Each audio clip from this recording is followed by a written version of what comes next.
வணக்கம். நான் பிறந்து வளர்ந்த இப்போ இருக்கிற எங்கள் ஊர் வந்து ஸ்ரீமுஷ்ணம். எங்கள் ஊரில் இருக்கிற எங்கள் பெருமாள் கோயிலை பற்றி இந்த வீடியோவில் சொல்கிறேன், கேளுங்க. அதாவது எங்கள் ஊர் பெருமாள் பேர் வந்து பூவராகர்.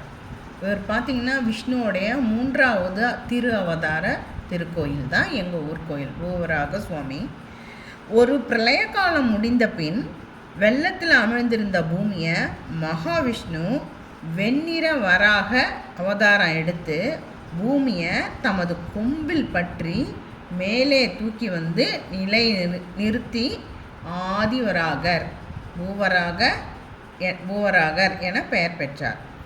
சரி, ஒரு சமயம் பார்த்திங்கன்னா இரண்யாட்சன் என்ற அசுரன் பூலோகத்தை கடலுக்குள்ள தன்னுடைய வலிமையால் மூழ்கடிச்சிடறான்.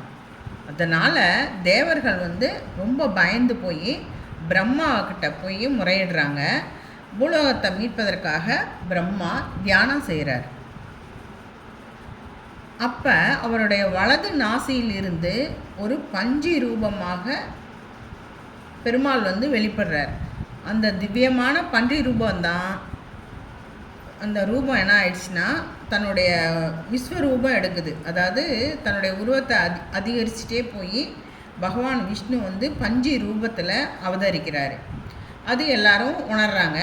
அப்போ அவர் என்ன செய்கிறாருன்னா கடலுக்குள் போயிட்டு 7 தீவுகள் கொண்ட பூலோகத்திற்கு எந்த சின்ன ஒரு தொந்தரவும் இல்லாமல், அதாவது எந்த இடரும் ஏற்படாமல் சாதுரியமாக தூக்கிட்டு வரார், நீர்லேருந்து வெளியே வராரு. இதை பார்த்தவொடனே இரண்யாட்சனுக்கு கோபம் வருது. 2 பேருக்கும் போர் நடக்குது. 2 பேரும் ஒருத்தர் தாக்கிக்கிறாங்க. இறுதியில் அசுரனை வீழ்த்தி பூமியை காப்பாற்றுறாரு.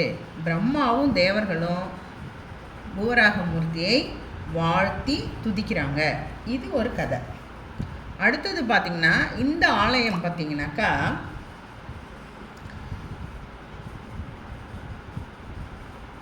இவர் வந்து துதிக்கிறாங்க. அப்புறம் வைகுண்டத்துக்கு இவர் திரும்பி போகணும்னு நினைக்கிறாரு வராகர். உடனே பூதேவி என்ன செய்கிறாங்கனாக்கா தன்னுடனே தங்கி இருக்கணும் அப்படின்னு சொல்லிட்டு பெருமாள்கிட்ட வேண்டிக்கிறாங்க அப்படிங்கிறது ஐதீகம். அதாவது இதை யார் சொல்கிறானாக்கா நான் சொல்லலை, நாரதர் புராணம் கூறுதுங்க. சரி, பூமி தேவியினுடைய வேண்டுகோளை ஏற்று ஸ்ரீமுஷ்ண திருத்தலத்திலேயே பகவான் வந்து பூவராக பெருமாளாக தங்கி அருள் பாலிக்கிறார். சரி, இந்த கோயில் எப்படி இருக்குது இது பார்க்கணும்ல. சரி, ஸ்ரீமுஷ்ண திருக்கோயில் பார்த்திங்கனாக்கா அந்த ராஜகோபுரம் 7 நிலைகளை கொண்டு ரொம்ப கம்பீரமாக உயர்ந்து நிற்கிது பாருங்கள். இந்த திருக்கோயிலுடைய கருவறையில்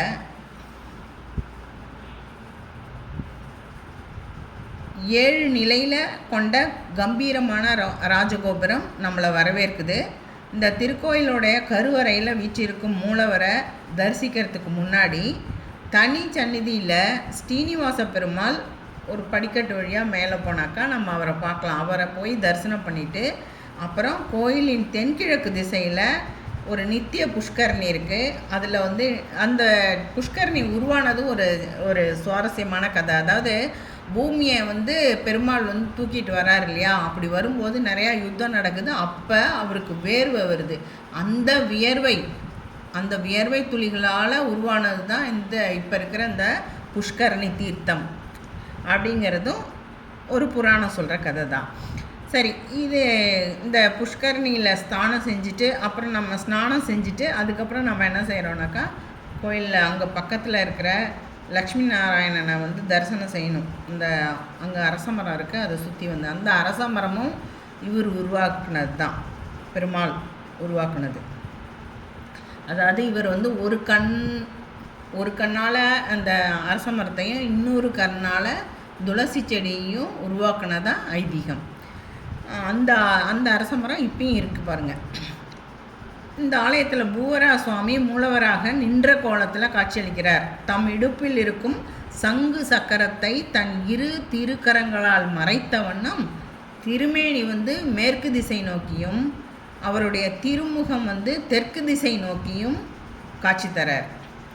உற்சவமூர்த்தி பார்த்திங்கன்னா யக்ஞவராகர் என்ற திருநாமத்தோட ஸ்ரீதேவி பூதேவி சமேதரராக அருள்பாலிக்கிறார்.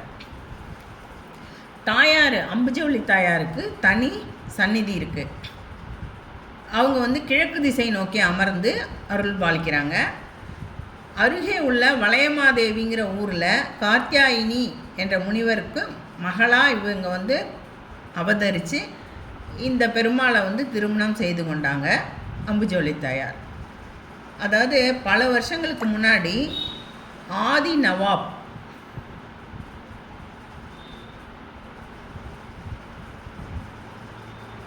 நவாப்ன்றவர் ஆட்சி செஞ்சிட்டு இருந்தார். அவருக்கு வந்து என்ன ஆயிடுச்சுனாக்கா தீராத வியாதி. அவர் வந்து ரொம்ப கஷ்டப்பட்டார். எல்லா வைத்தியரையும் பார்த்து எல்லாருமே கைவிட்ட சமயத்தில் அந்த ஊர் வழியாக மதத்தை சார்ந்த யாத்ரிகர் ஒருத்தர் போகிறாரு. அவர் வந்து ஸ்ரீமுஷ்ணத்துக்கு வந்துட்டு கையில் வந்து சுவாமியோட தீர்த்தத்தையும் துளசியும் எடுத்துகிட்டு போகிறாரு. அப்போ அவருக்கு அந்த நவாப் பற்றி தெரிஞ்ச உடனே அவர் நவாப்பை சந்தித்து இந்த துளசியும் தீர்த்தத்தையும் தராரு. அவருக்கு உடனே குணம் ஆகிடுது. அதுக்கப்புறம் அவர் என்ன செய்கிறார், வந்து பெருமாளை தரிசிச்சுட்டு நிறைய நலபுலன்கள்லாம் பெருமாள் கோயிலுக்காக எழுதி கொடுத்ததா வரலாறு இருக்குது. அடுத்தது பார்த்திங்கன்னா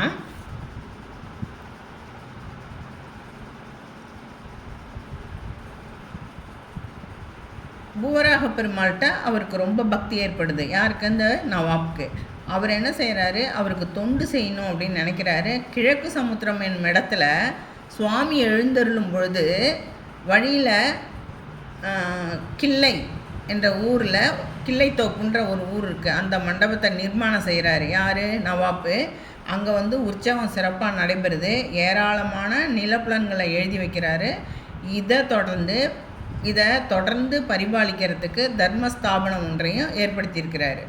இன்றைக்கும் அந்த தளத்தில் மாசி மாதத்தில் நடைபெறும் பிரம்ம உற்சவத்தில் பூவராக சுவாமி தீர்த்தவாரிக்கு கிழக்கு சமுத்திரத்துக்கு எழுந்தருளும் போது, அதாவது அந்த ஊருக்கு போகும்பொழுது முகமதியர்கள் வசிக்கும் தைக்கால் கிராமத்தின் உள்ளே நுழைந்து வீதியில் ஊர்வலமாக வர்றது வழக்கம். அந்த கிராமவாசிகள் சீர்வரிசையோட எதிர்கொண்டு அழைச்சி நவாப் அடக்கம் செய்யப்பட்டிருக்கும் மசூதி இருக்கு இல்லையா, அதுக்கு மேற்புற வாசல், அதாவது மேல்புற வாசல் வழியாக எதிரில் வந்து சுவாமியை நிறுத்தி மாலை அணிவித்து சர்க்கரை பழம் நிவேத்தியம் கொடுத்து கற்பூர தீபாராதனை செய்கிறாங்க.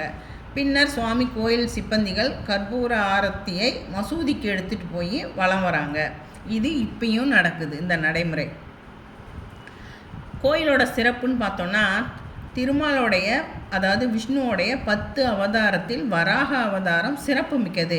ஏன் அப்படின்னு சொல்லி கேட்டிங்கன்னா, இவரே பூவராக மூர்த்தியாக காட்சி தருகிறார். திருப்பதி திருமலையில் ஏழுமலையானை தரிசிக்கும் முன்பு அவருக்கு கோவில் கொண்டு எழுந்தருள இடமளித்த சந்திர புஷ்கரணி எனும் திருக்குளம் அருகில் தனி கோவிலில் நின்று அருள் புரியும் ஆதிவராக பெருமாளை சேவிக்க வேண்டும் என்று அந்த கோயிலே சொல்லுவாங்க. பார்த்துங்க, அப்போ பெருமாள் வந்து எவ்வளோ, அதாவது கீர்த்தி பெரியது இவருக்கு. மூர்த்தி சிறிதானாலும் கீர்த்தி பெரியது.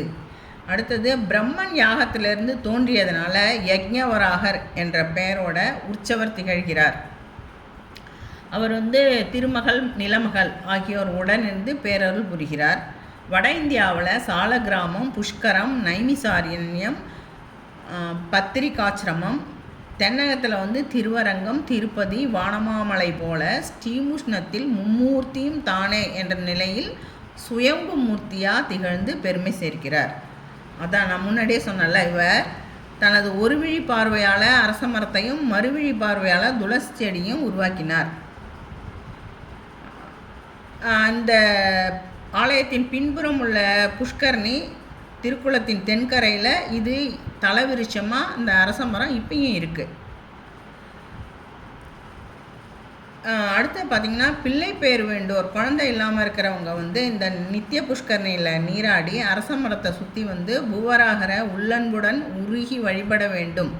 அப்படி வழிபட்டு பின்னர் வந்து ஆலயத்தில் இருக்கிற சந்தான கிருஷ்ணமூர்த்தியை கைகளில் வாங்கி மடியில் வச்சு வணங்கினா மழை பாக்கியம் நிச்சயம் கிடைக்கும் என்பது பக்தர்களுடைய நம்பிக்கை மட்டும் கிடையாது, உண்மையும் கூட. அடுத்தது பெருமாள் சந்நிதிக்கு வடக்கு சுற்றில் வந்து பாவை பாடிய, அதாவது திருப்பாவை பாடிய ஆண்டாள் சந்நிதி இருக்குது. பரமபத வாசல் கோபுரம் இருக்குது. அந்த பரமபத வாசல் கோபுரத்துக்கு அருகில் பார்த்திங்கனாக்கா சப்த கன்னியர் சன்னதி இருக்குது. அதாவது நம்ம நம்ம தாயாருடைய தோழியர் சப்தகன்னியர் அவங்களுக்கு அங்கே வந்து சந்நிதி இருக்குது. அதாவது ஸ்ரீமுஷ்ணம் போராசாமி கோயிலில் முஸ்தாசூரணம் என்கிற கோரக்கிழங்கு பிரசாதம் வந்து கொடுக்குறாங்க. ஏன்னா அவர் பன்றி அவதாரம் எடுத்ததுனால அந்த கோரைக்கிழங்கு வந்து அவருக்கு ரொம்ப பிடித்தமான உணவு. அதனால் இங்கே கோரைக்கிழங்கு வந்து லட்டு மாதிரி பிரசாதமாக வழங்குறாங்க.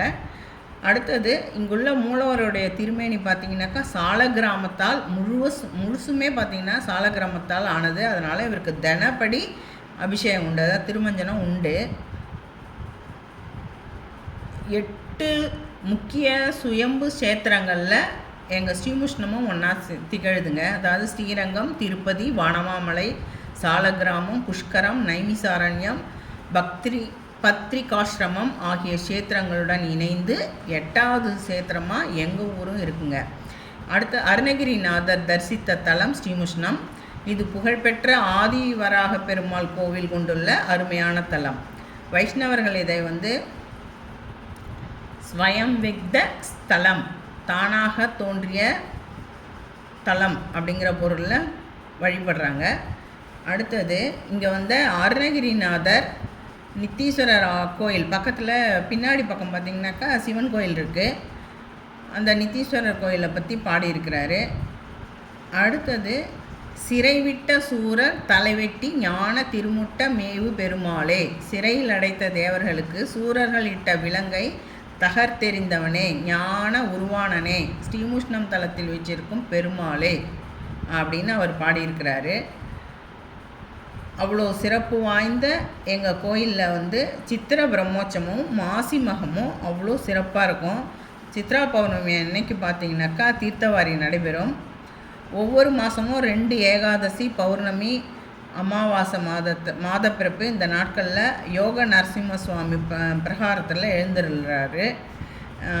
எங்கள் ஊர் கோயில் ரொம்பவுமே பிரசித்தி பெற்றது தான். ஒரு தடவை வாங்க முடிஞ்சா. நன்றி.